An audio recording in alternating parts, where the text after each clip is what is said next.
حتى أهل البدع والأهواء، أهل البدع العقائدية وأهل البدع السياسية. أنا أقول بيننا وبينكم السلف، بيننا وبينكم الكتب، كان فيقول البدع بيننا وبينكم. بسم الله الرحمن الرحيم.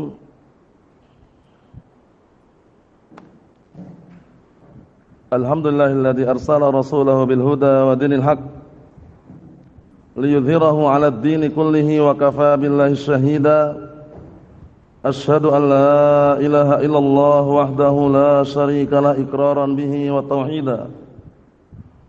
Wa asyhadu anna Muhammadan 'abduhu wa rasuluhu sallallahu alaihi wa ala alihi wa sallama tasliman mazida la nabiyya ba'dah. Ikhwani fid din, a'azzani wa jazakumullah wa barakallahu fikum. Pelajaran yang kita ambil terakhir adalah kaidah yang kubra, yang kedua, yaitu al-masyaqqah tajlibut taysir. Al-masyaqqatu tajlibut taysir. Perkara yang beratkan pasti akan mendatangkan kemudahan. Ditegaskan oleh al-Imam As-Sa'di rahmatullahi alaih, wa min qawaidis syari'ati at-taysiru fi kulli amrin nabahu ta'siru. Artinya termasuk kaidah-kaidah syariat ini adalah at-taysir, adanya kemudahan. Fi kulli amrin, pada semua perkara, nabahu ta'siru, yang ada kesulitan di dalamnya. Setiap kali ada kesulitan pasti akan datang kemudahan. Dari kaidah yang kubra ini ternyata apa? Ada 3 kaidah cabang. Ada tiga kaidah cabang yang sudah kita ambil juga. Yang pertama adalah al-wajibatu tasqut bil ajz. Semua kewajiban akan gugur dengan ketidakmampuan. Jadi orang semula hukumnya wajib mengerjakan suatu amalan, tapi kalau enggak mampu, apa? Gugur kewajiban tersebut. Yang kedua, ad-darurah tubihu al-mahdhurah. Perkara darurat membolehkan perkara yang diharamkan. Yang ketiga, ad-darurah tuqaddar bi qadariha. Perkara darurat ditetapkan sesuai dengan kadarnya. Itu semuanya ditegaskan oleh Imam As-Sa'di rahimahullah pada perkataan beliau, wa laisa wajibun bil iqtidari wa la muharramun ma'at tirari wa kullu mahdhurin ma'ad darurah bi qadri ma tahtaduhu ad-darurah. Artinya tidak ada kewajiban bagi orang yang tidak mampu, dan tidak ada yang diharamkan bersamaan keterpaksaan. Jadi kalau ada keterpaksaan di perkara yang semua haram jadi halal. Dan sebagaimana perkataan Allah Subhanahu wa taala, faman itturra ghaira baghin wala 'adin fala isma 'alaihi. Maka barang siapa yang terpaksa tanpa dia melampaui batas dan tanpa berlebihan, maka tidak ada dosa baginya. Kemudian kalau orang itu enggak mampu, yang semula wajib, gugur kewajiban. Sebagaimana perkataan Nabi kita Muhammad SAW dalam hadis yang sahih, hadis Imran bin Husain radhiyallahu anhu, shalli qa'iman fa in lam tastati' fa qa'idan fa in lam tastati' fa 'ala janbin. Salatlah kamu dengan berdiri. Jika tidak mampu, maka dengan duduk. Jika tidak mampu, maka dengan berbaring. Kemudian ketika orang dalam kondisi darurat, itu tidak sepuasnya, tapi sesuai dengan kadar daruratnya. Jadi kalau darurat sudah hilang pula, nah barakallahu fiik, sesuatu yang diharamkan jadi halal, hilang juga.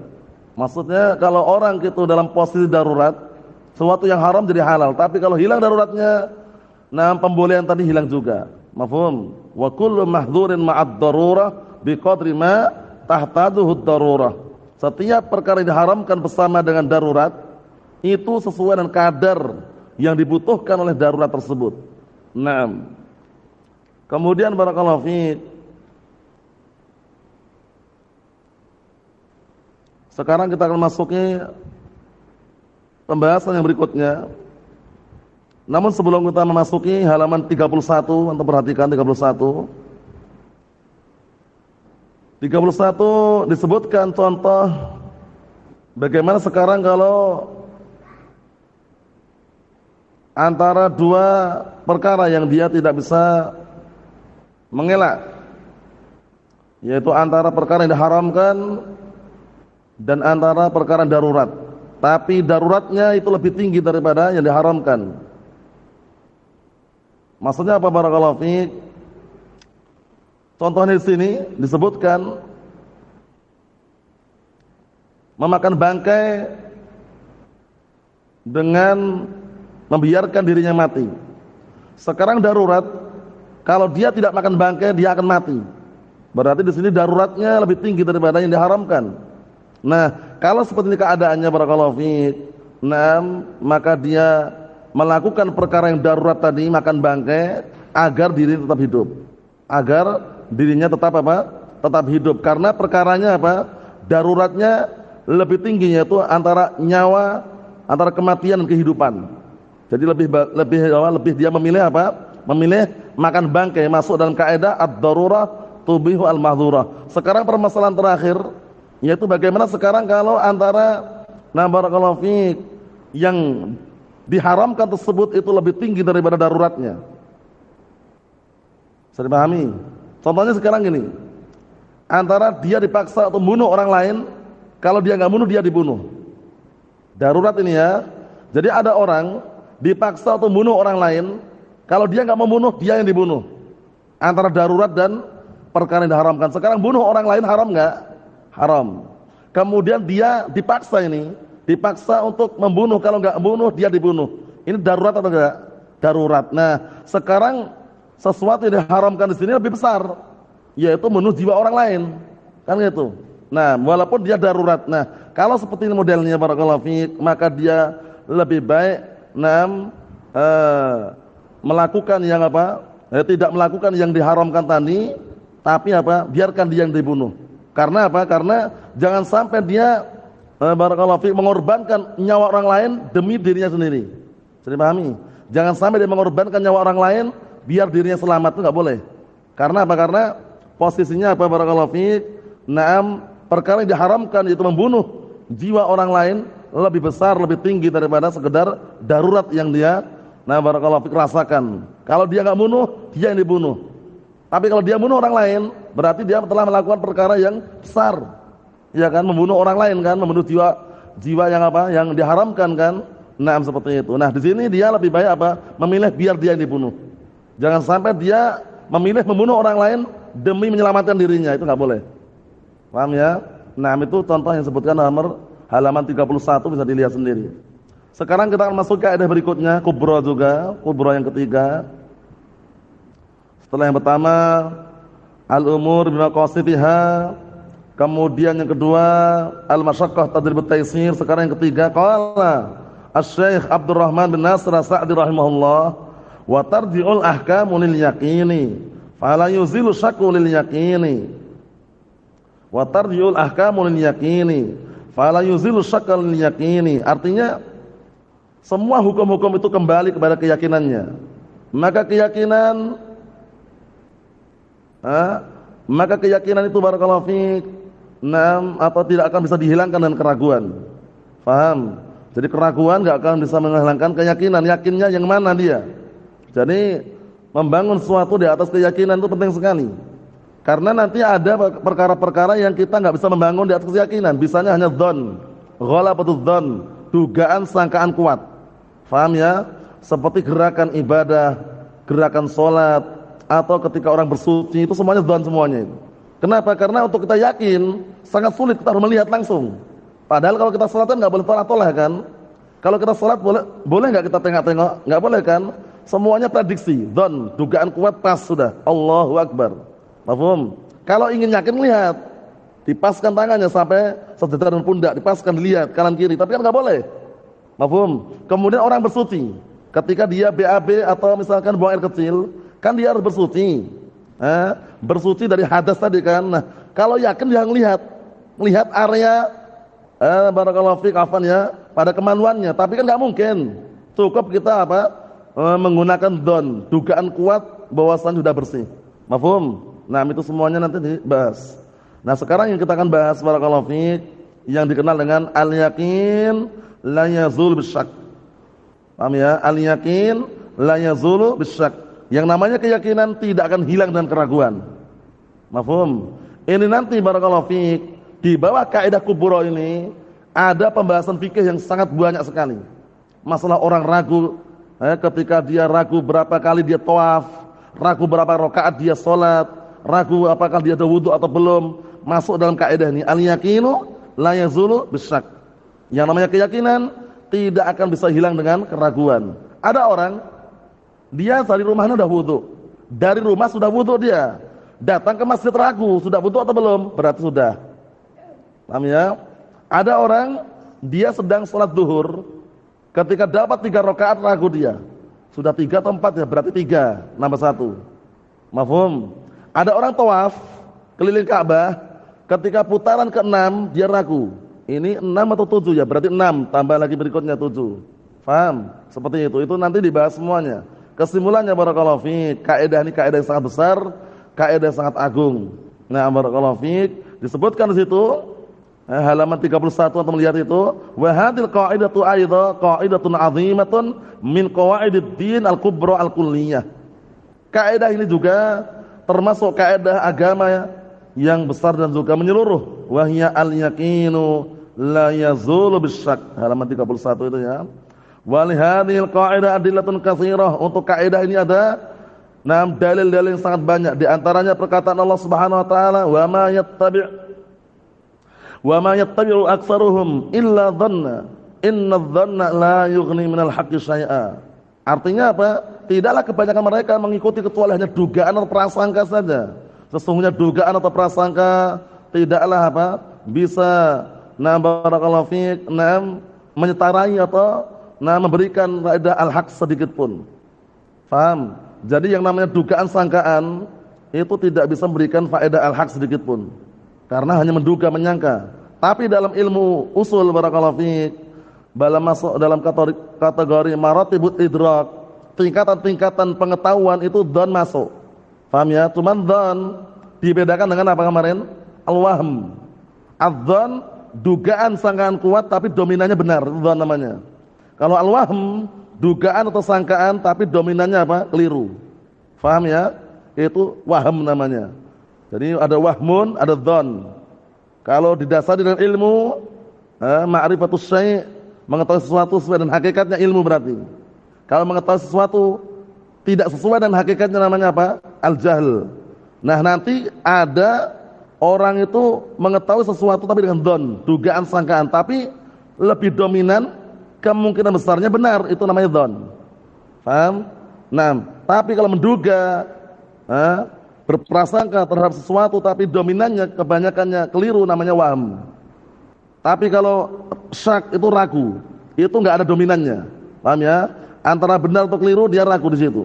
Itu namanya syak nanti. Paham? Nah, itu masuk dalam maratibul idrak.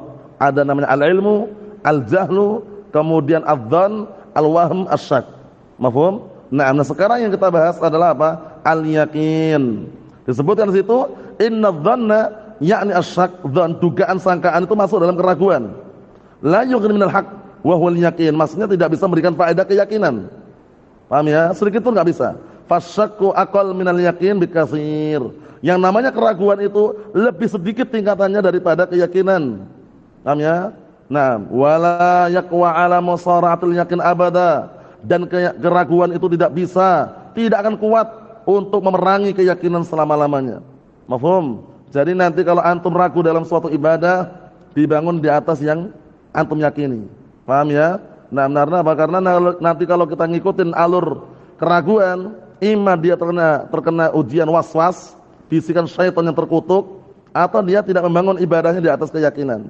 Paham ya? Nah, keyakinan ternyata para ulama menyebutkan kadangkala keyakinan yang bentuknya dzan, ya dugaan kuat tapi apa? Dominannya benar, itu masuk. Paham ya? Seperti itu. Seperti gerakan-gerakan ibadat yang semisalnya. Cuman bukan di atas apa? Tidak dibangun di atas syak atau keraguan. Kita lihat di sini. Termasuk dalilnya juga adalah wa min adillatiha aidan ma jaa fi sahihain min hadits Abdullah bin Zaid. Termasuk dalilnya juga adalah yang datang dalam sahihain dari hadits Abdullah bin Zaid, annahu syuqiya ila Nabi sallallahu alaihi wasallam ar-rajul yukhayal ilaihi annahu yajidu syai' fi shalah. Suatu ketika ada Orang yang mengadu kepada Rasulullah SAW tentang salah seorang yang dia itu dibikin hayalan dalam sholatnya, seakan-akan dia menjumpai sesuatu dalam sholat, tapi hayalan ya, hayalan. Ay anahu ka'annahu kharaja minhu rih aw nahu dzalik. Nah, ini termasuk hayalannya ya. Seakan-akan ada sesuatu angin yang keluar dari dirinya. Seakan-akan apa? Ada angin yang keluar dari dirinya, tapi hayalan. Faqala sallallahu alaihi wasallam, kemudian Rasulullah sallallahu alaihi wasallam mengatakan, la yang sharif, orang tadi jangan berpaling, jangan meninggalkan salatnya. Paham ya? Dalam lafaz yang lain, la yanfatil, jangan dia menoleh, jangan dia berpaling pada bisikan tadi, hatta yasma'a sautan au iya didarihan, sampai dia mendengar suara atau mencium bau. Paham? Kalau cuma bisikan jangan diikutin. Tapi kalau dia benar-benar positif, mencium bau, bau buang angin misalkan, atau mendengar suara langsung dan milik dia, bukan milik orang lain ya, milik dia, maka dia batal. Paham? Tapi kalau dia sholat, mencium bau orang buang angin, tapi punya orang lain, berarti bukan dia yang batal. Atau mendengar suara orang buang angin, orang lain, berarti kan bukan dia yang batal. Tapi yang dimaksud di sini adalah seseorang dia dihampiri was-was, bisikan, seakan-akan ada angin yang keluar dari dirinya. Seakan-akan ini ya, belum yakin ini.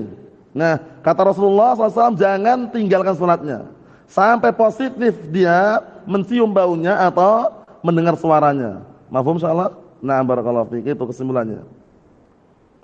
Ikhwani fid din, azza wa jazakumullah, barakallahu fiikum. Di sini banyak sekali contohnya. Antum melihat halaman 32. Contohnya sangat banyak sekali. Nah, contoh untuk apa? Kaidah al-yaqin la yazul bisyak. Yang namanya keyakinan tidak akan hilang dengan keraguan. Contoh yang pertama di situ sebutkan, insanun tayaqqan annahu qad tawadda wa shalal maghrib. Ada orang dia yakin sudah wudu kemudian salat maghrib. Wa dhahaba ila baitihi, kemudian pergi ke rumahnya.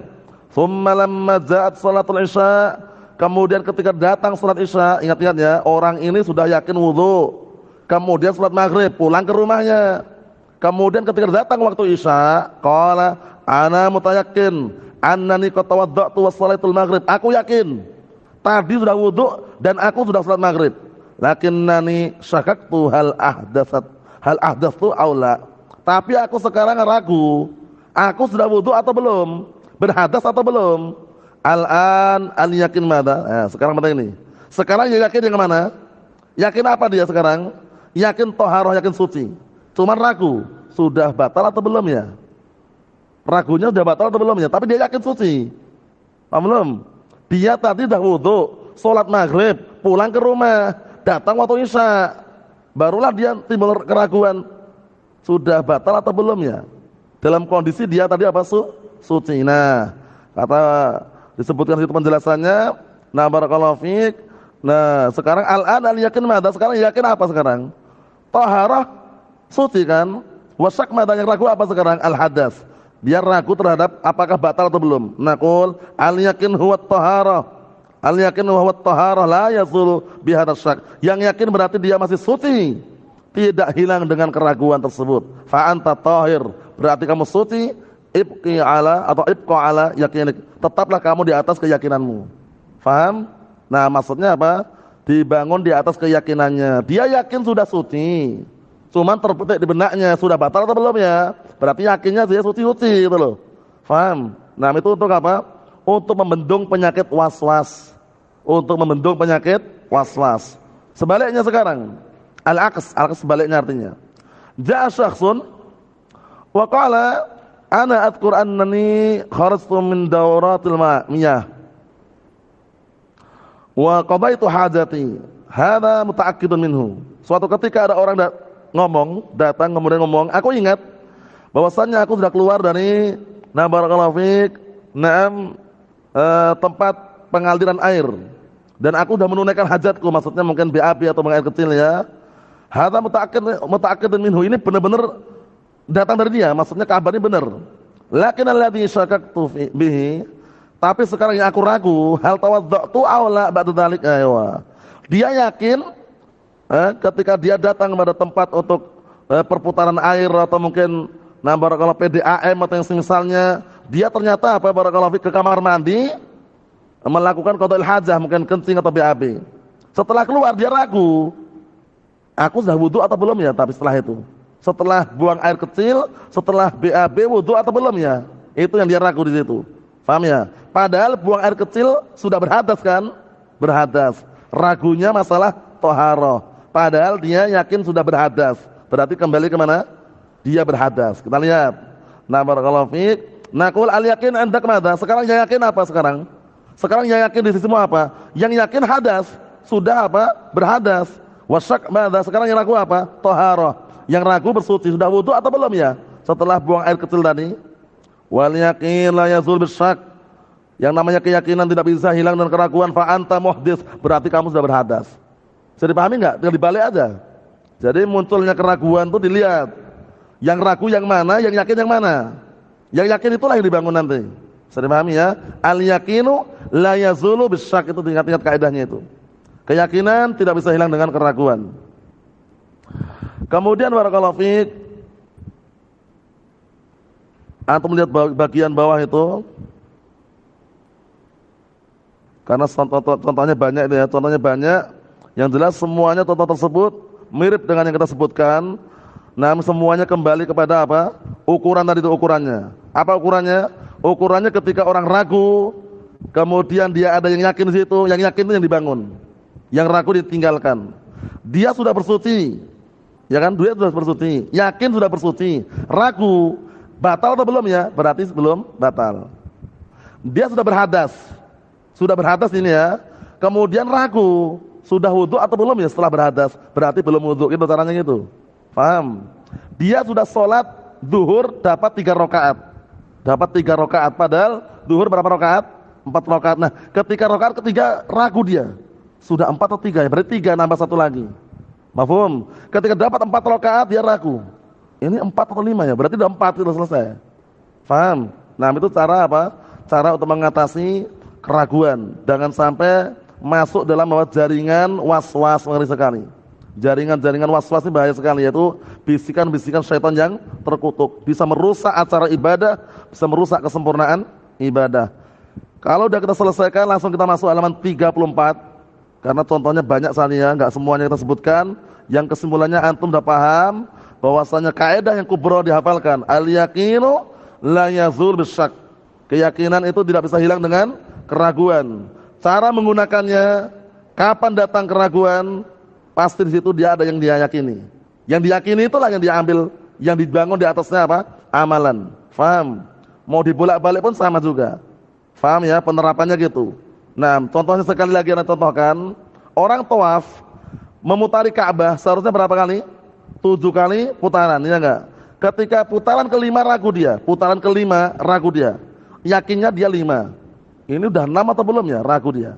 Udah 6, anak yakin baru 5. Tapi anak udah muter lagi 6 atau belum? Berarti belum.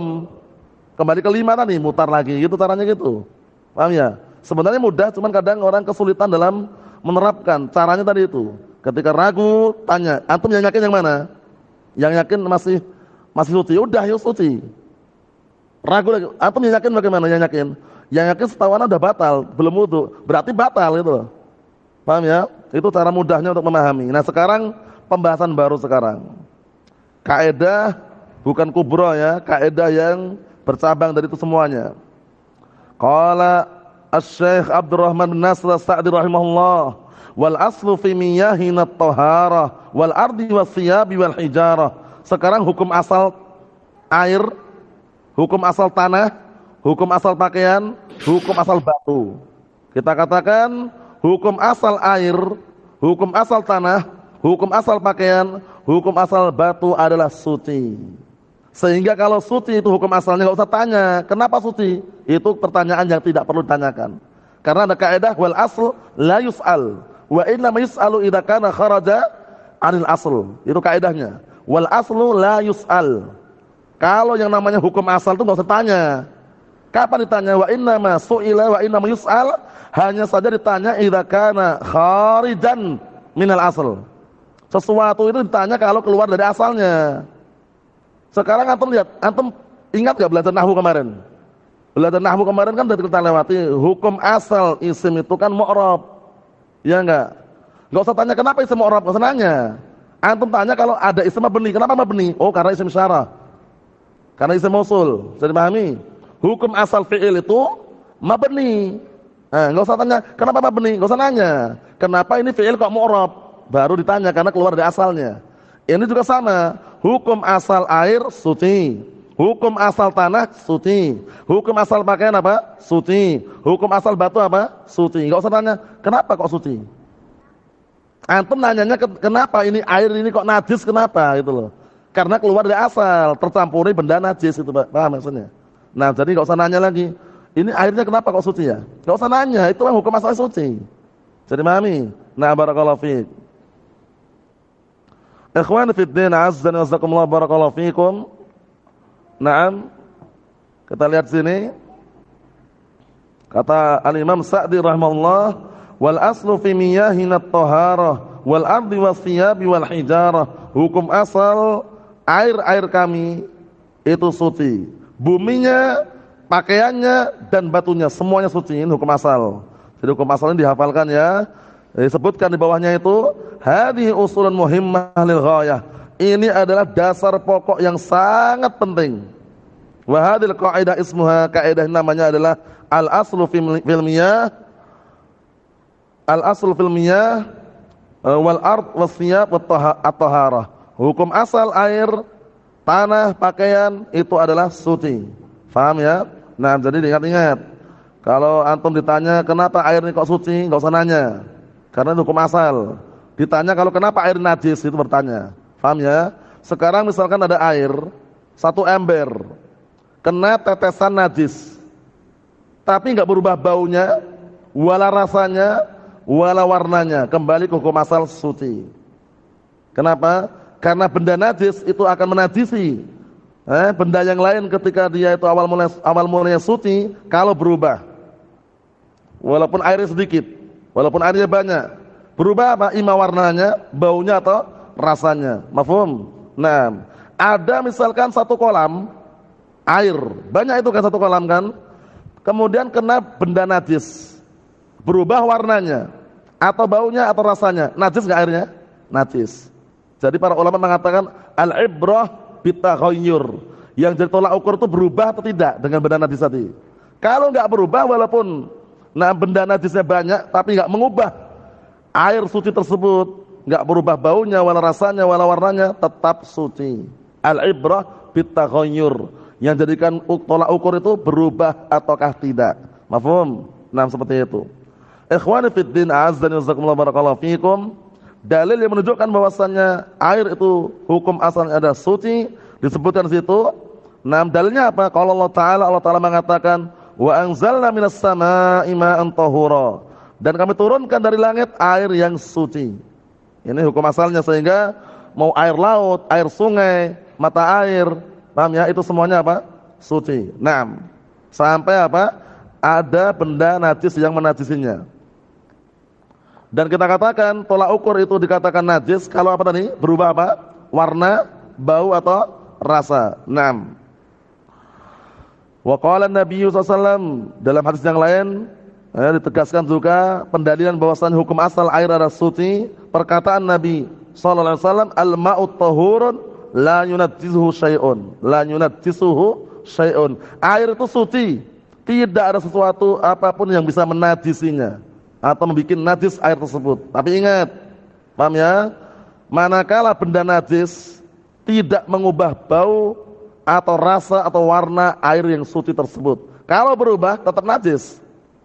Mafhum? Kalau berubah tetap apa? Tetap najis. Menunjukkan bahwasanya di situ kalau tidak berubah, walaupun airnya sedikit, kemudian terkena benda najis tapi enggak berubah warna, wala bau wala rasa, tetap suci. Faham? Terus sekarang bagaimana cara mengetahuinya? Antum punya air satu ember suci airnya, paham ya? Kemasukan benda najis. Kalau warna nampak, kalau bau pun nampak. Rasa bagaimana rasa? Warnanya nggak berubah, bau pun nggak tercium bau. Rasa bagaimana? Nggak mungkin antum rasakan kan? Diprediksikan aja. Kalau misalkan rasanya berubah, dah najis. Karena nggak mungkin kita merasakan barangkali sesuatu yang najis kan, cuman itu adalah barakallahu fiik, termasuk tolak ukur yang disebutkan para ulama, kalau air yang semula suci berubah warna, bau atau rasa, maka merusak kesuciannya, berarti menjadi najis. Al-ibrah bitaghayyur. Yang jadikan tolak ukur itu adalah berubahnya air tersebut. Naam. Kita lihat di sini barakallahu fiik. Kemudian juga ketika Rasulullah ditanya tentang air laut, suatu ketika beliau tanya tentang air laut, bagaimana ini wudu, boleh enggak dengan air laut? Apa kata Rasulullah SAW? At-tahuru ma'uhu al-hillu maitatuhu. Airnya suci, halal bangkainya. Dan semua bangkai laut, bangkai binatang laut halal semuanya. Tapi ingat loh ya, bangkai binatang laut, bukan bangkai binatang darat dilempar ke laut. Paham ya? Kalau bangkai binatang darat dilempar ke laut, kembali ke hukum asal darat, haram. Paham ya? Kecuali dua bangkai. Dua bangkai darat halal, belalang dan ikan. Paham ya? Nah, barakallahu fiik. Itu udah kita lewati bersama ya. Hukum asalnya semua binatang, semua hewan laut adalah halal, kecuali yang membahayakan. Bangkainya pun halal. Al-hillu maitatuhu.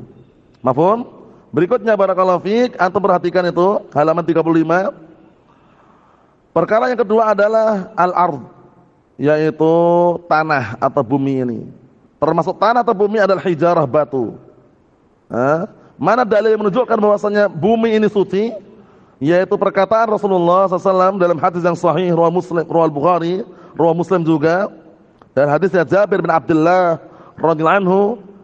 Nah, barakallahu fiik, Rasulullah SAW mengatakan, u'titu khamsan wa lam yu'tahunna ahadun minal anbiya'i qabli. Aku diberi 5 kekhususan yang tidak diberikan kepada seorang pun dari kalangan para nabi sebelumku. Di antaranya apa? Wa ju'ilat lil ardu masjidan wa tahura. Dan dijadikan untukku bumi ini sebagai masjid dan suci. Termasuk bagian dari bumi ada batunya atau tidak? Ada batunya enggak? Ada. Itulah yang para ulama mengambil istinbat. Al-ardu kulluha, semua bumi. Ahjaruha wa jibaluha, semuanya, batunya, gunungnya suci hukum asalnya. Mafhum? Nah, seperti itu. Kemudian kalau ada orang bertanya, misalkan ada orang duduk, tiba-tiba menjumpai ada semacam noda di atas batu atau di atas pakaian. Nah, barakallahu fiik, enggak jelas noda apa, najis atau tidak, dia enggak tahu. Kembali ke hukum asal suci sampai benar-benar noda itu adalah noda najis. Bisa dipahami? Nah, karena kembali ke hukum asal, itu penting sekali. Nah, kemudian ada orang bertanya misalkan, boleh enggak kita sholat di tempat naruh sandal, naruh sepatu, masjidnya penuh, masjid penuh, mau sholat pun sudah enggak muat lagi, sudah adanya hanya apa? Emperan halaman masjid, tempat orang naruh sandal, sepatu itu. Boleh enggak hukum asalnya kita sholat di situ? Kita katakan boleh. Tapi itu kan bukan masjid. Hukum asalnya bagaimana hukum asalnya? Hukum asalnya suci. Paham ya? Dengan itu nanti barakallahu fiik kita akan bisa membangun ibadah kita dengan tenang. Makanya para ulama menyebutkan kenapa syariat ini dimudahkan. Allah Ta'ala berikan pada syariat ini kemudahan, kemudian letakkan kaidah-kaidah agar orang itu ketika beribadah kepada Allah Ta'ala tenang. Sekarang kalau misalkan masjid penuh, nggak muat lagi, orang sholat di emperan, di tempat sandal, tempat sepatu, boleh, sah, suci hukum asalnya. Bisa dipahami ya? Seperti itu, jadi tenang pikirannya. Mafhum? Kenapa? Karena setan, halaman 35 itu, melihat 35 itu, li'anna syaitana min awsa abwabih at-tashkik wal wasawis wa talbis 'alal 'abdi. Dikarenakan setan itu termasuk pintu yang paling luas adalah apa? Membikin orang itu ragu, bisikan-bisikan dan samar. Ini tugas, ini kerjaan setan. Membikin ragu, samar, kemudian membikin apa? Barakallahu fiik, bisikan-bisikan terhadap hamba. Allahul musta'an. Kemudian yang ketiga adalah asya, pakaian. Pertama tadi air, kedua apa tadi? Bumi atau tanah secara umum, bumi secara umum, batunya juga masuk. Yang ketiga pakaian. Hukum asal pakaian apa? Hukum asal pakaian al-aslu fiha thaharah. Hukum asal pakaian itu suci. Dahulu Rasulullah SAW transaksi jual beli dan orang kufar, orang Yahud dan yang semisal mereka, jual beli pakaian. Antum tahu saja bagaimana orang Yahud, pakaian-pakaian mereka bagaimana? Paham ya? Kemudian cara bikinnya bagaimana? Tidak menutup kemungkinan ada najisnya. Ya enggak? Tapi karena barakallahu fiik, hukum asal pakaian suci, beliau pun transaksi jual beli. Jadi pahami ya maksudnya ya? Barakallahu fiik seperti itu. Karena tidak menutup kemungkinan pakaian-pakaian mereka, barakallahu fiik, atau mereka kadang-kala menggunakan pakaian tersebut pada perkara-perkara yang najis sehingga apa? Tidak suci, tapi beliau menghukumi hukum asal. Hukum asal pakaian adalah suci. Mafhum insyaallah? Barakallahu fiik. Disebutkan contoh di situ, kalau ada orang dia ingin memakai pakaian dan melihat ada noda, ada pakaian, kemudian melihat kok ada noda, dia nggak tahu noda itu najis atau tidak. Kembali ke hukum asal suci, sampai benar-benar noda itu adalah benda najis. Paham? Seperti itu. Masya Allah, ini bagus sekali ini ya. Dalilnya mana sekarang? Dalil yang umum yang mengatakan air suci, tanah suci, batu suci, pakaian suci. Dalil yang umum adalah perkataan Allah Subhanahu wa taala dalam Al-Qur'an Karim surat Al-Baqarah ayat 29 itu, huwallazi khalaqalakum ma fil ardi jami'an, itu umum. Huwallazi khalaqalakum ma fil ardi jami'an. Artinya apa? Dialah zat yang telah menciptakan untuk kalian semua yang di muka bumi ini secara keseluruhan. Berarti menciptakan itu maknanya adalah pembolehan. Paham ya? Wallahu azza wa jalla la yakhluqu laka syai'an illa wa huwa halal wa tahir wa mubah lak. Disebutkan di situ penjelasannya, antum lihat bawah itu, bagian bawah itu. 35 bagian bawah itu. Wallahu azza wa jalla la yakhluqu laka syai'an illa wa huwa halalun wa tahirun wa mubahun laka. Dan Allah Ta'ala tidaklah menciptakan untukmu sesuatu kecuali itu halal dan suci dan diperbolehkan untukmu. Yang diharamkan kan jelas. Mafhum? Berarti hukum asal air, tanah, pakaian, batu, apa hukum asalnya? Suci. Sampai datang apa? Faktor yang menajisinya. Ikhwani fid din, azza wa jazakumullah, barakallahu fikum. Kita ambil dikit lagi. Sekarang apa hukum asalnya? Daging. Daging, kemudian kemaluan, daging, jiwa, harta. Qala al-Imam As-Sa'di rahimahullah, wal aslu fil adda'i wal luhumi wan nafsi wal amwali lil ma'sumi. Hukum asal kemaluan, adda' itu kemaluan. Hukum asal kemaluan, al-furuj, kemaluan wanita maksudnya, dan daging serta jiwa dan harta adalah maksum. Hukum asalnya adalah maksum, terjaga. Haram itu maksudnya. Sampai apa? Sampai ada faktor yang menghalalkannya. Mafhum? Antum ngambil harta orang lain haram enggak? Haram. Bunuh orang lain haram enggak? Bunuh orang lain haram. Tapi kadang-kala ada faktor yang membolehkan. La yahillu damu mri'in muslimin illa bi ihdas salas. Tidak halal darahnya seorang muslim kecuali disebabkan karena salah satu 3 perkara. Yang pertama as-sayyibuz zani, orang sudah menikah kemudian berzina, dirajam, halal kan darahnya. Yang kedua apa? Yang kedua an-nafsu bin nafsi, qisas, darahnya halal karena qisas. Yang ketiga apa?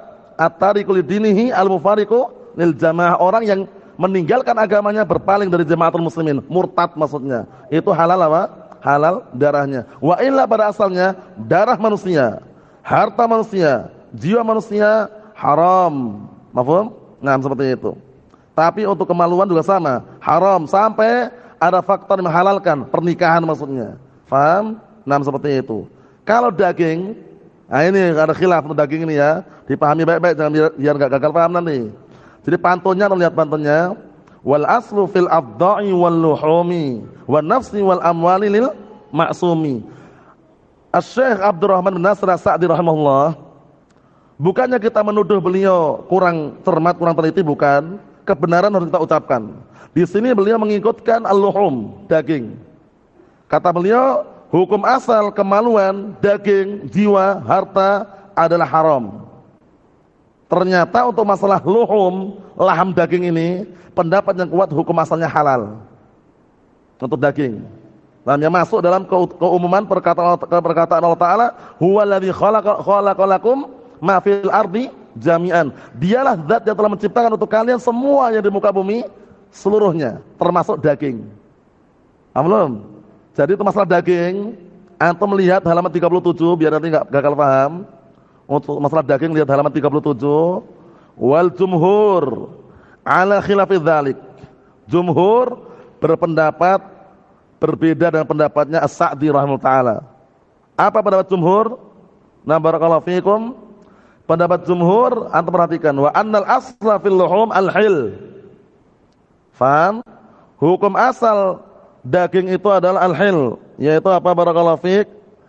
Halal. Hukum asalnya adalah halal. Naam. Wa ikhtarahu Ibnu Taimiyah, dan ini dipilih oleh pendapat ini dipilih oleh Syekhul Islam Ibnu Taimiyah. Kesimpulannya wa huwal adhar wallahu alam. Inilah yang nampak. Jadi pendapat yang nampak yang sahih pilihan Syekhul Islam Ibnu Taimiyah rahimahullah bahwasanya hukum asal daging apa? Halal. Sampai datang dalil yang mengharamkannya, daging babi, ya enggak? Disembelih tanpa menyebut nama Allah, ya enggak? Bangkai, ya enggak? Itu baru datang pengharamannya. Paham ya? Kemudian binatang buas yang bertaringan, kemudian binatang yang memiliki cakar, burung yang memiliki cakar yang dipakai untuk mangsa, raja wali, elang atau yang semisalnya. Itu berarti masuk dalam apa? Masuk dalam pengecualian. Berarti kaedahnya ingat-ingat Asy-Syaikh Abdurrahman bin Nasir As-Sa'di rahimahullah ketika mengatakan wal aslu fil abda'i wal luhumi wan nafsi wal amwalil ma'sumi tahrimuha hatta yadi'al hillu fafham hadakallahu ma yumallu. Artinya hukum asal kemaluan daging, jiwa, harta itu adalah maksum, dijaga.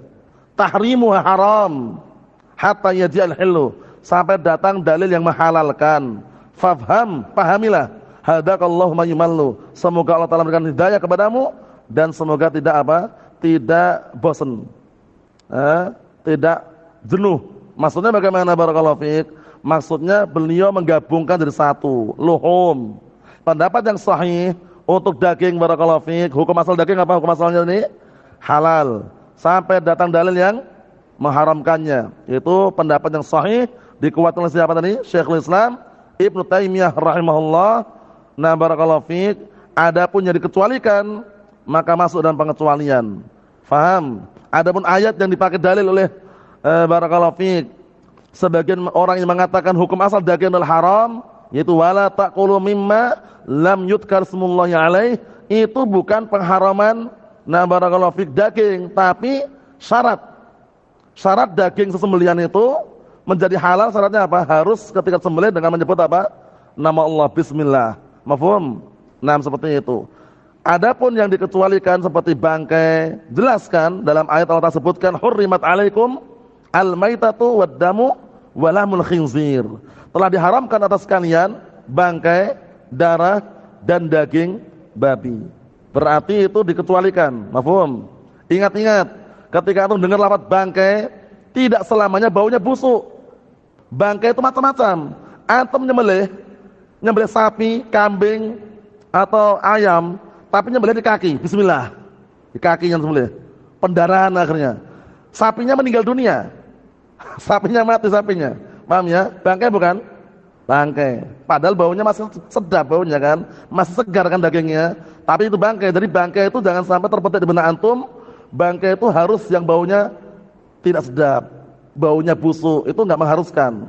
Contohnya, hewan sembelihan, ayam, sapi, atau kambing misalkan, antum nyembelihnya di ekornya itu, sapinya atau sembelih di ekornya, bismillah, baca bismillah antum, tapi ekornya antum potong, pendarahan sapinya, matilah sapinya, halal enggak kira-kira? Halal enggak? Enggak halal, karena antum keliru, menyembelihnya bukan pada tempatnya, seharusnya pada lehernya itu. Terpotong dua saluran pencernaan dan saluran apa? Pernafasan. Sampai sapi itu mati barulah halal. Baca bismillah. Jadi pahami? Antum membunuh sapi, baca bismillah tapi dilempar batu. Bismillah. Sapinya langsung mati. Ya. Paham ya? Halal atau haram? Haram. Bangkai juga itu. Mafhum? Jadi jangan sampai terkesan kalau bangkai itu yang baunya busuk. Enggak harus. Itu diantaranya. Paham ya? Hewan sesembelihan yang seharusnya disembelih dibunuh dengan cara tidak disembelih walaupun baca bismillah, bangkai. Sama-sama ya? Nah, barakallahu fiik. Seperti itu. Kecuali para ulama mengecualikan, kecuali hewan sembelihan tersebut lari dan enggak mungkin untuk kita sembelih, maka masuk dalam hewan buruan. Ketika itu membitik dengan tembak atau panah, bismillah. Kemudian pelurunya mengena hewan tadi, mati, halal. Jadi pahami?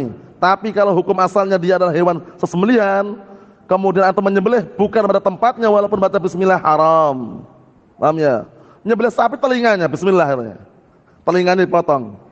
Keluar darahnya, pendarahan sapinya, mati sapinya. Halal atau haram? Bangkai bukan? Bangkai. Mafhum? Nah, barakallahu fiik. Jadi sudah kita clearkan. Di sini jumhur ulama berpendapat bahwasanya hukum asal daging adalah halal. Itulah pendapat yang kuat. Mafhum ya? Pendapat yang kuat, hukum asal daging adalah halal. Adapun untuk kemaluan, jiwa, harta, kembali ke hukum asal tahrimuha hatta yaji'al hillu. Haram sampai datang dalil yang menghalalkannya. Untuk kemaluan misalkan, antum ketika menikah seorang wanita, itu apa yang membuat itu halal? Mahar. Kan itu, makanya nggak boleh nikah tanpa mahar. Paham ya? Orang nikah dengan mahar, dibayar kontan pun boleh, kredit pun nggak ada larangan. Mahar itu sahih. Namanya apa? Nakdan sama taksidan. Makanya ketika akan nikah ada lafaz dibayar nakdan kontan. Taksidan kredit. Diangsur boleh. Paham ya? Tapi kan ada maharnya. Nah, mahar itulah yang bikin apa? Kemaluan menjadi halal. Nah, ini berarti menunjukkan bahwasanya apa? Hukum asal kemaluan, jiwa, harta adalah apa tadi? Haram sampai datang dalil yang menghalalkannya. Di antaranya dalil yang menghalalkan darah atau jiwa boleh dialirkan adalah apa tadi? 3 perkara tadi. La yahillu damu mri'in muslimin illa bi ihdas salas, karena dirajam atau karena kisos atau karena murtad tadi ya. Naman baddala dinahu faqtuluh. Barang siapa yang mengubah agamanya, berubah dari agamanya, pindah dari agamanya, maka bunuhlah dia. Kesimpulannya barakallahu fiik, untuk 3 poin ini ingat-ingat ya, 3 poin ini, kemaluan wanita maksudnya, dan jiwa atau darah, dan harta hukum asalnya adalah haram sampai datang dalil yang menghalalkannya. Adapun untuk daging, luhum, hukum asalnya adalah al-hil sampai datang dalil yang mengharamkannya. Allah alam shawab, itu yang kita ambil. Nanti kita sambung lagi pada pertemuan berikutnya. Nah, masuk dalam kaidah yang sering muncul juga dalam kehidupan kita sehari-hari. Kesimpulannya barakallahu fiik, jangan terlupakan kaidah yang kubra itu yang paling inti. Cabang-cabangnya pun dikondisikan biar tidak tertukar dan biar tidak gagal faham atau salah. Fahamullah alam shawab. Nasallahu as-salamata wal afiyah walhamdulillah.